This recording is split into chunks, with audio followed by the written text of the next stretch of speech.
اللہ کے نبی نے فرمایا کہ ان پر تو وحی نازل ہوتی ہے، اللہ کا پیغام آتا ہے، تو ان کا ایمان بھی اتنا قابل تعجب نہیں ہے۔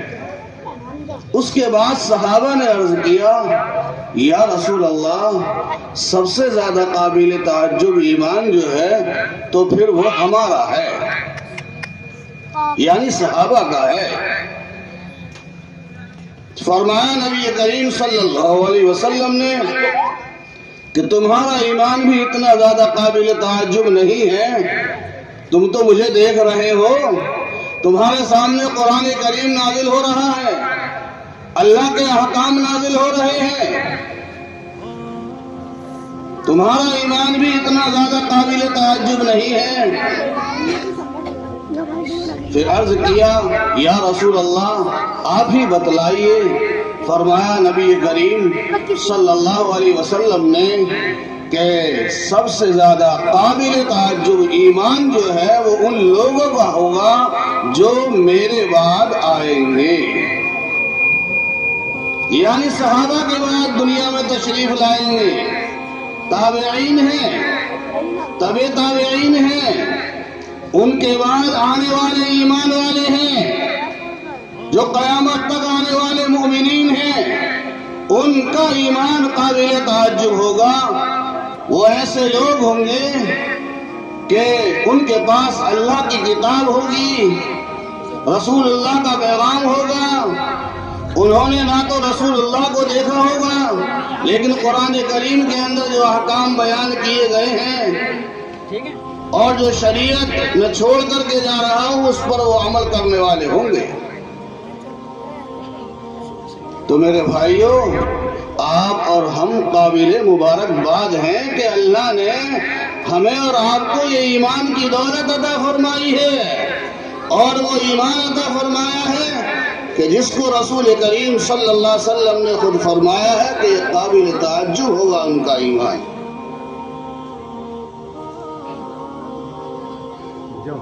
لیکن افضل ایمان جو ہے وہ صحابہ ہی کا ہے، قابل تعجب ہونا الگ بات ہے، اور صحابہ امت میں سب سے افضل ہے، ان کا ایمان بھی افضل ہے۔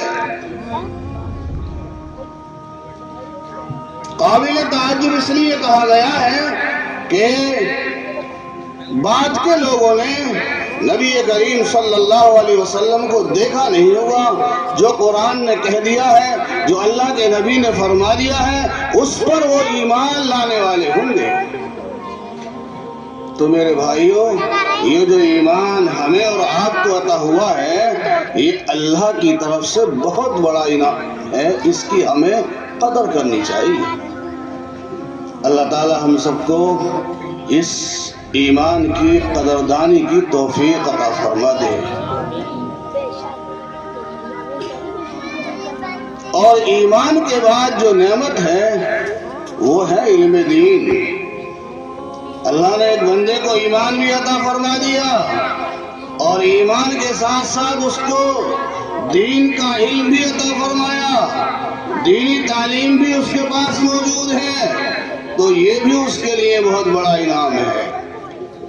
آج یہ جو مدارس ہیں، یہ جو مکاتب ہیں، چھوٹے چھوٹے مدرسے ہیں، میرے بھائیوں، انہی مدارس کے اندر ایمان سکھلایا جاتا ہے، دین پڑھایا جاتا ہے، قرآن کی تعلیم دی جاتی ہے، شریعت کے احکام بتلائے جاتے ہیں، نماز سکھلائی جاتی ہے، کلمات سکھلائے جاتے ہیں، دعائیں بتلائی جاتی ہیں۔ یہ انہی مدارس کے اندر ہوتا ہے۔ تو ہمیں اپنے ایمان کی قدر کے ساتھ ساتھ ان دینی مدارس کا بھی احترام کرنا چاہیے، ان کی قدر کرنی چاہیے۔ اللہ تعالیٰ نے ہمیں یہ تحفہ عنایت فرما رکھا ہے، ان کو عظمت کی نگاہ سے دیکھنا چاہیے، ان کا احترام کرنا چاہیے، ان میں جو لوگ کام کرنے والے ہیں ان کا احترام ہمارے سینوں کے اندر ہونا چاہیے، ہمارے دلوں کے اندر ان کی عظمت ہونی چاہیے۔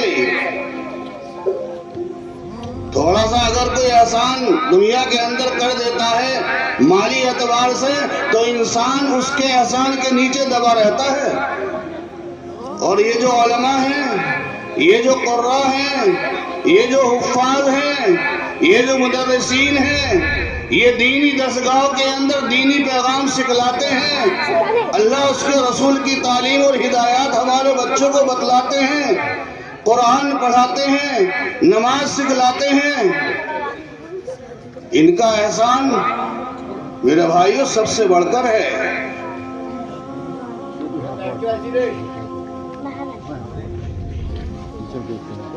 کبھی کبھی آپ نے دیکھا ہوگا مسجد کے اندر ہر جگہ یہ ماحول ہے کہ بھائی امام صاحب اگر چلے جاتے ہیں نا تو سوچنا پڑتا کسے کھڑا کیا جائے نماز کے لیے.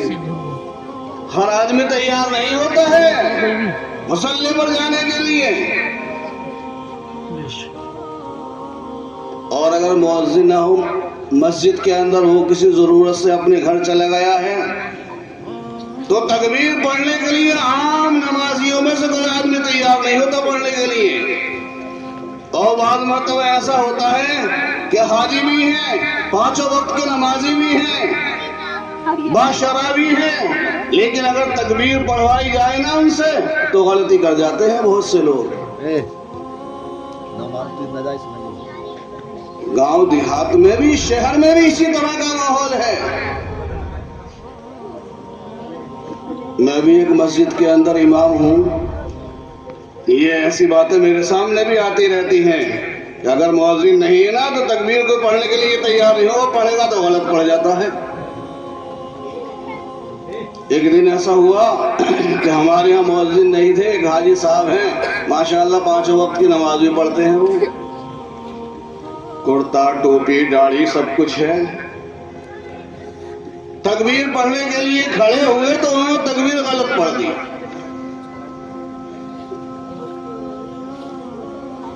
میرے بھائیوں، ہمارے بچے جو ان دینی مدارس کے اندر تعلیم حاصل کر لیتے ہیں اور بچپن کے اندر یہ چیزیں ان کے ذہن اور دماغ کے اندر آ جاتی ہیں تو بڑے ہونے کے بعد بھی غلطیوں سے محفوظ ہو جاتے ہیں. یہ مدارس وہ قلعے ہیں کہ جہاں سے دین زندہ ہوتا ہے، دین سکھلایا جاتا ہے، شریعت بتلائی جاتی ہے، بڑوں کا ادب احترام سکھلایا جاتا ہے، ماں باپ کے آداب بتلائے جاتے ہیں. انہی مدارس سے ہوتا ہے سب کچھ. تو ہمیں چاہیے کہ ہم ان مدارس کی قدر کریں، ان کو عظمت کی نگاہ سے دیکھیں.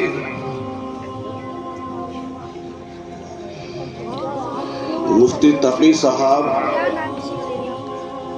عثمانی دامت برکاتہم، یہ پاکستان کے بڑے عالم ہیں، نام سنا ہوگا آپ نے.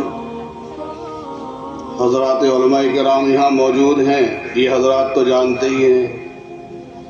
انہوں نے اپنا ایک واقعہ لکھا ہے، میں نے کہیں پڑھا ہے. کہتے ہیں کہ میرا سفر بغداد کا ہوا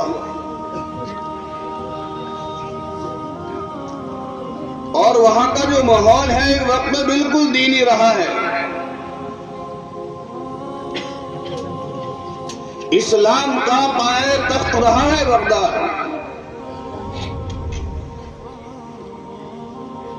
کہ میں وہاں پہنچا. وہاں پہنچنے کے بعد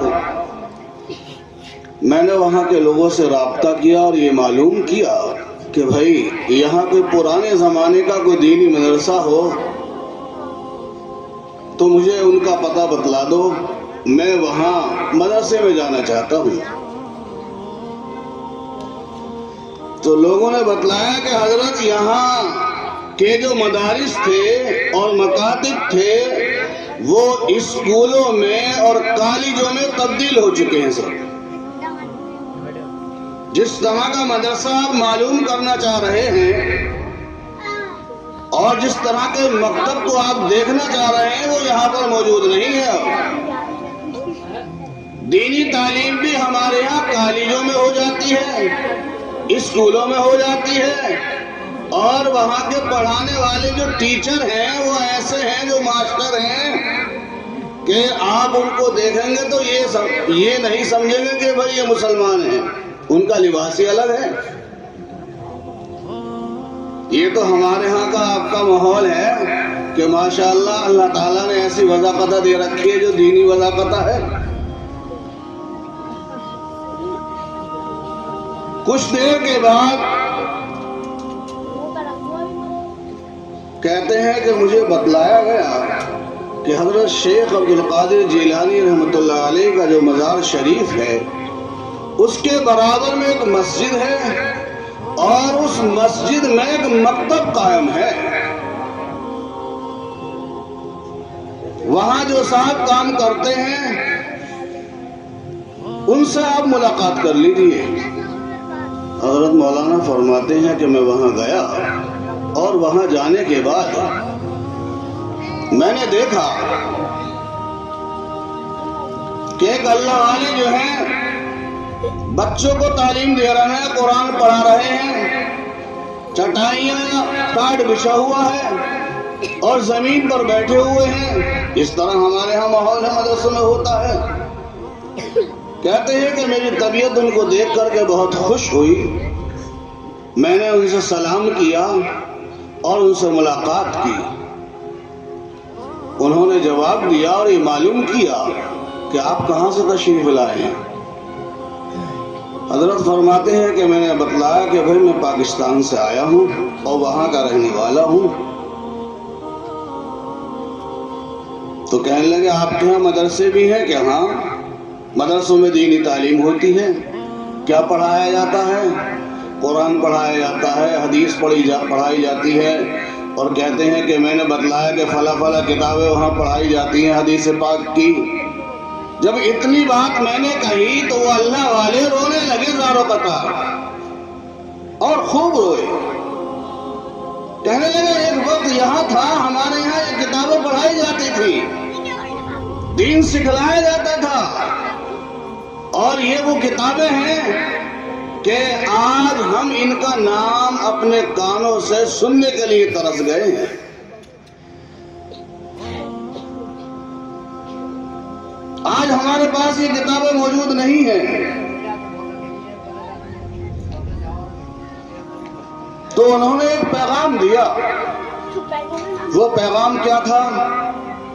وہ پیغام یہ تھا، حضرت مفتی صاحب سے یہ کہا کہ یہ پیغام اپنے یہاں کے عوام اور خواص کو پہنچا دینا، اپنے یہاں کے علماء کو اور عوام کو، لوگوں کو بتلا دینا کہ سب کچھ برداشت کر لیں لیکن مدارس کے خاتمے کو برداشت نہ کریں۔ یہ مدارس جب تک قائم رہیں گے اور یہ مکاتب جب تک چلتے رہیں گے انشاءاللہ قوم کو فائدہ پہنچتا رہے گا۔ کہ آج ہمارے یہاں یہ صورتحال نہیں ہے، ہم ایسے ماحول کو دیکھنے کے لیے ترس رہے ہیں، تو اپنے یہاں کے لوگوں سے بتلا دینا کہ دینی مدارس کے خاتمے کو برداشت نہ کریں، ان کو قائم کریں، انہیں چلائیں، ان کا خیال رکھیں، ان کی جو ذمہ داریاں ہیں ان کو نبھانے کی کوشش کریں۔ یہ جو ہمیں اور آپ کو پانچوں وقت کے نمازی نظر آتے ہیں نا، یہ جو ٹوپیوں والے نظر آتے ہیں، داڑھیوں والے نظر آتے ہیں، جو اسلامی ماحول نظر آتا ہے، میرے بھائیوں یہ ان مدارس کی دین ہے، ان کی محنت ہے، یہ علماء کی قربانیوں کا نتیجہ ہے۔ ہمیں ان مدارس کی بھی قدر کرنی چاہیے، ان علماء کی بھی قدر کرنی چاہیے۔ ذرا کسی سے کچھ بھول چوک ہو جاتی ہے تو ہم اس کی پگڑی اچھالنے کے چکر میں لگ جاتے ہیں، طرح طرح کی باتیں کرنے لگتے ہیں۔ میرے بھائیوں ایسی باتیں نہیں کرنی چاہیے۔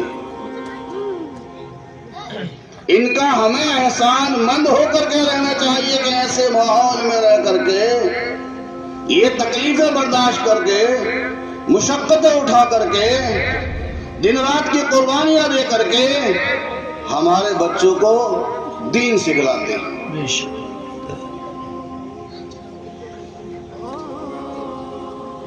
قرآن حدیث پاک جو میں نے پڑھی ہے اس میں جو ہے نبی کریم صلی اللہ تعالی علیہ وسلم نے ارشاد فرمایا ہے ان اللہ یرفع بہذا الکتاب اقواما، کہ بلا شبہ قرآن کریم ایسی کتاب ہے کہ اس کے ذریعے سے اللہ تعالیٰ بہت سے لوگوں کو سربلندی عطا فرماتا ہے، عزتیں عطا فرماتا ہے، ان کو عظمتیں عطا فرماتا ہے۔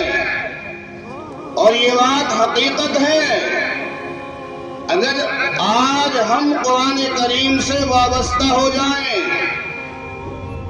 اس کے احکام پر عمل کرنے والے بن جائیں، اس کی تعلیمات پر، اس کی ہدایات پر عمل پیرا ہو جائیں، تو انشاءاللہ عزت ایمان والوں ہی کو ملے گی۔ آج ہم نے قرآن کریم کو پس پشت ڈال دیا، بس یہ سوچ لیتے ہیں بچہ ہمارا پڑھ گیا اور طاق میں قرآن کریم رکھ دیا گیا۔ میرے بھائیوں، ان باتوں سے کام چلنے والا نہیں ہے۔ یا یہ سمجھ لیتے ہیں کہ بھائی کسی کا انتقال ہو گیا تو لاؤ قرآن خوانی کرا دو۔ قرآن کریم پڑھنے کا ثواب اور اجر اللہ کی طرف سے دیا جاتا ہے، ایک ایک حرف پر 10 نیکیاں ملتی ہیں، لیکن قرآن کریم صرف انہی کاموں کے لیے نہیں ہے میرے بھائی، وہ ایک دستور حیات ہے، زندگی گزارنے کے لیے مکمل دستور ہے وہ۔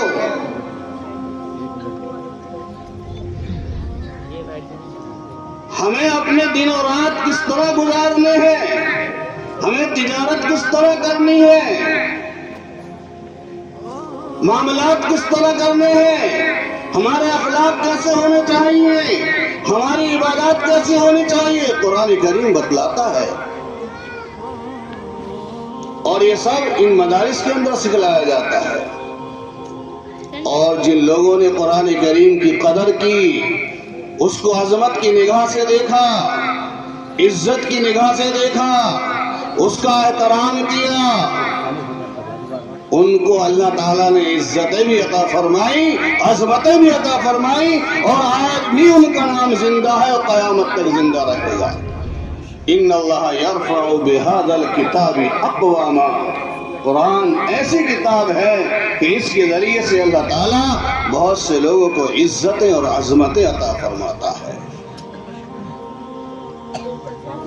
اور جو لوگ قرآن کریم کے مطابق عمل نہیں کرتے، قرآن کو پس پشت ڈال دیتے ہیں، اس پر ایمان نہیں رکھتے، اس کے احکام پر عمل نہیں کرتے، اس کی ہدایات کو بھول جاتے ہیں، اس کا احترام نہیں کرتے ہیں، قرآن کی عظمت جن سینوں کے اندر نہیں ہوتی ہے، اللہ تعالیٰ ایسے لوگوں کو ذلیل اور رسوا کر دیتا ہے۔ وَيَضَعُ بِهِ آخَرِينَ، فرمایا امام الانبیاء حضرت محمد مصطفیٰ صلی اللہ تعالی علیہ وسلم نے کہ قرآن ایسی کتاب ہے کہ اس کے ذریعے سے اللہ تعالیٰ دوسرے لوگوں کو ذلیل اور رسوا کر دیتا ہے۔ آج ضرورت اس بات کی ہے کہ ہم قرآن کریم کو مضبوطی سے پکڑ لیں، خود بھی قرآن کریم پڑھنے والے بنیں، اپنے بچوں کو بھی قرآن کریم پڑھائیں، اور اس میں جو احکام دیے گئے ہیں اس پر عمل کرنے کی کوشش کریں۔ انشاءاللہ عزتیں دنیا میں بھی ملیں گی اور آخرت میں درجات بلند ہوں گے انشاءاللہ۔ تو میری گزارش یہ ہے آپ حضرات سے، اور جہاں تک آواز پہنچ رہی ہے، کہ ہم سب قرآن کریم پر ایمان لانے والے، قرآن کا احترام کرنے والے بن جائیں، اور جو قرآن پڑھانے والے ہیں قرآن سیکھنے سکھلانے والے ہیں ان کا بھی احترام کرنے والے بنے۔ ان مدارس کو بھی عظمت کی نگاہ سے دیکھیں، ان کا احترام ہمارے دلوں کے اندر ہونا چاہیے، اور جو ہمارے بچوں کو یہ پڑھانے والے اساتذہ ہیں ان کا بھی ادب احترام ہمارے قلوب میں ہونا چاہیے۔ اخلاص کے ساتھ میرے بھائیوں جو کام کیا جاتا ہے اللہ اس میں برکتیں عطا فرماتا ہے۔ ایک واقعہ میں پڑھ رہا تھا، واقعہ سنا کر کے بات کو ختم کیے دیتا ہوں۔ حضرت محتمین صاحب تشریف لا چکے ہیں کہ دارالعلوم میں سبق ہو رہا تھا حضرت شیخ الہند علیہ الرحمہ کا، اور حضرت قطبی پڑھا رہے تھے۔ کون سی کتاب تھی؟ قطبی شریف۔ منطق کے کتابیں حضرات علماء جانتے ہیں۔ ہاں، تو ایک صاحب آئے اور انہوں نے آنے کے بعد یہ کہا کہ حضرت میں جو ہوں وہ فلاں جگہ سے آیا ہوں اور ایصال ثواب مجھے کرانا ہے، آپ جو ہیں ایصال ثواب کر دیجئے، ان بچوں سے بھی جو پڑھنے والے ہیں ان سے بھی کرا دیجئے۔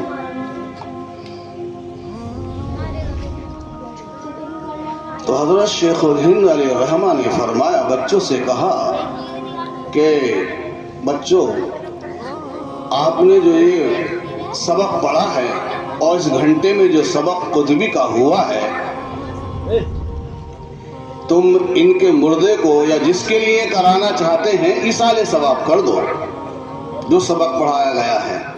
تو سارے کا سارے طلبہ جو ہے تعجب سے دیکھنے لگے کہ بھائی قطبی کا بھی ایصال ثواب ہوتا ہے، بڑی حیرت سے دیکھنے لگے۔ حضرت نے طلبہ کو بھانپ لیا اور کہنے لگے کہ بھائی تمہیں اس پر تعجب کیا ہو رہا ہے؟ اخلاص کے ساتھ دین کا کوئی بھی کام کیا جائے گا تو تم ایصال ثواب کر سکتے ہو۔ بخاری شریف کو پڑھ کر کے ایصال ثواب کیا جا سکتا ہے، قرآن کریم پڑھ کر کے ایصال ثواب کیا جا سکتا ہے۔ تو قطبی کا جو تم نے سبق پڑھا ہے اخلاص کے ساتھ پڑھا ہے، اللہ کے یہاں مقبول ہو گیا ہے، تو اس کا بھی ایصال ثواب کیا جا سکتا ہے۔ تو کوئی بھی کام ہو میرے بھائیوں، چھوٹا ہو یا بڑا ہو، اللہ کی رضا کے لیے ہونا چاہیے۔ دیکھو یہ مدارس دین کے قلعے ہیں، لیکن مقصود جو ہے وہ اللہ کی رضا اور خوشنودی ہے۔ آج یہ مفتی ساجد صاحب کا ادارہ ہے، ماشاءاللہ قائم ہوا ہے، اللہ اسے ترقی عطا فرمائے، ان کو بھی ترقی دے، آمین۔ میں ان سے یہ گزارش کروں گا کہ اپنے کام پر توجہ دیں اور نیت یہ رکھے کہ ہم جو بھی کام کریں گے وہ اللہ کی رضا کے لیے کریں گے۔ اب ہمارے یہاں چھوٹے بچے پڑھیں، کسی کو کلمہ یاد کرا رہے ہیں تو اس میں اللہ کی رضا مقصود ہونی چاہیے، یا ناظرے کا بچہ ہو، حفظ کا بچہ ہو، یا آگے کے بچے ہو، مقصود میرے بھائیوں اللہ کی رضا ہے کہ اللہ راضی ہو جائے اور یہ ادارہ اللہ کے ہاں مقبولیت کے درجے کو پہنچ جائے تو انشاءاللہ بڑی کامیابی ہوگی، پڑھنے والوں کے لیے بھی، پڑھانے والوں کے لیے بھی، اور جو ذمہ دار ہیں ان کے لیے بھی بڑی کامیابی ہوگی۔ اللہ تعالیٰ مجھے بھی اور آپ کو بھی اخلاص نیت سے کام کرنے کی توفیق عطا فرمائے، اور جو باتیں بھائی کہی گئی ہیں اللہ مجھے بھی عمل کی توفیق دے، آپ کو بھی عمل کی توفیق دے، اور کہیں پر کوئی چوک ہوئی ہے یا غلطی ہو گئی ہو علماء تشریف فرما ہے، اللہ تعالیٰ اس کوتاہی کو معاف فرمائے۔